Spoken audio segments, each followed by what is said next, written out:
Also a reality.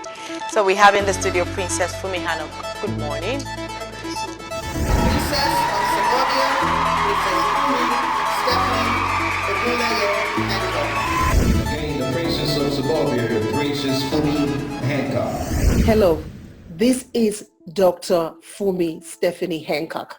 I'm an African princess living in Diaspora, a psychiatric mental health doctor of nurse practice with combined 30 years of experience in social work and in nursing. Growing up in Africa was never easy.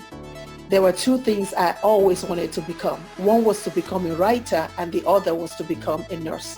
However, with the latter, I could not do that in those days.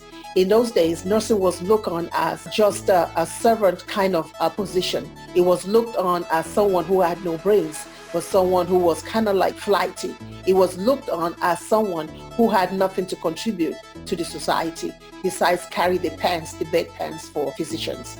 However, when I came to the United States of America, I decided for myself, well, this was my chance to become a nurse. People call it the blues. In America, they call it the blues.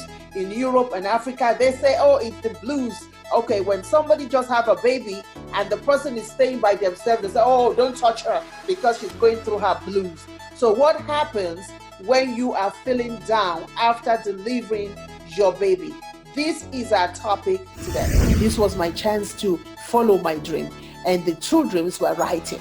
And so because of that, I began to write, and I began to write about social justice. I began to write about things that I care about. I began to write about humane stories that matter, stories of nurses who are working hard. The Literary Award, Arts Award is presented to Dr. Princess Fumi S. Hancock.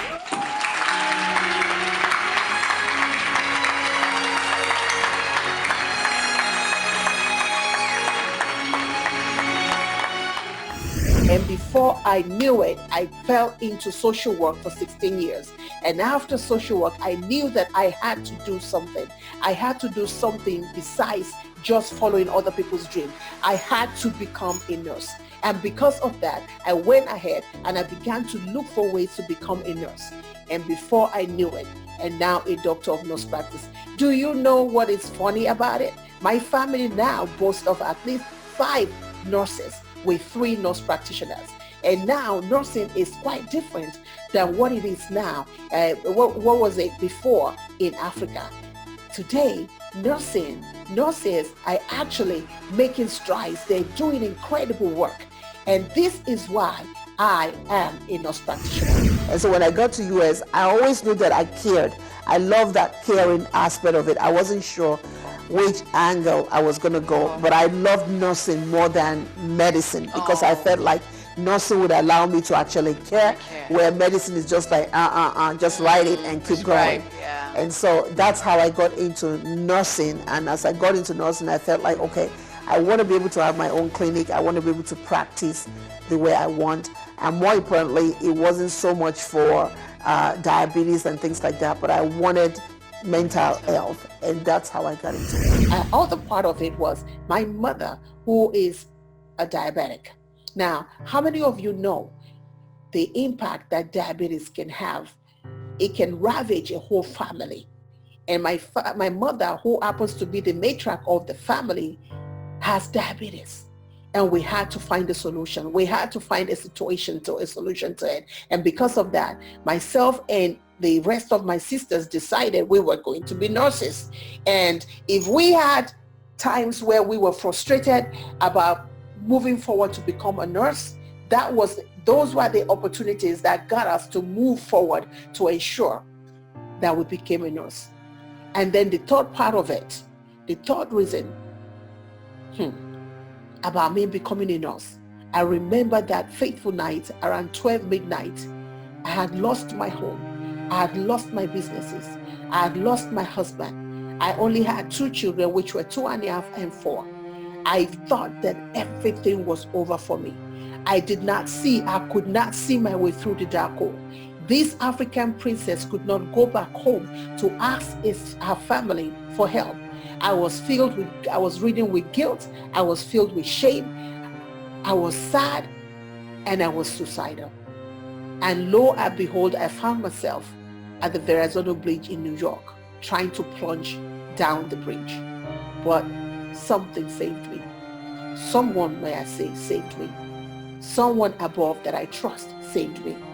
And I said to myself, I promised myself, dear God, if you get me out of this suicidal situation, if you get me out of this deep depression that I've found myself, if you get me out of poverty, I will forever use my life to serve others. Nursing to me is using my life to serve others. Writing, on the other hand, is helping me to use my life to serve others. And today I live a dream that nobody could ever think that I would ever live. I live the dream of being able to use the two things that I love the most to serve the world. This is why I do nursing.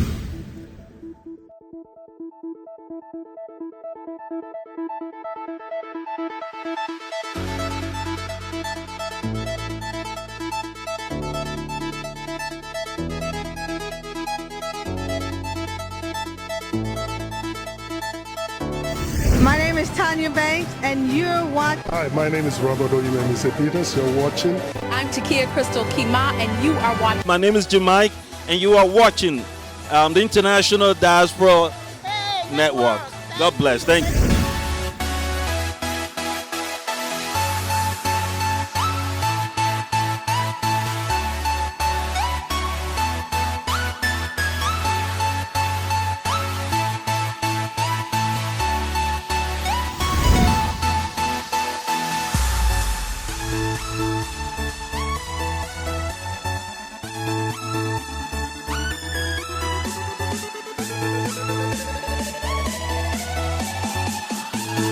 Until next time, family, I am Dr. Princess Fumi Hancock. I say be inspired, be motivated, be of sentimental value.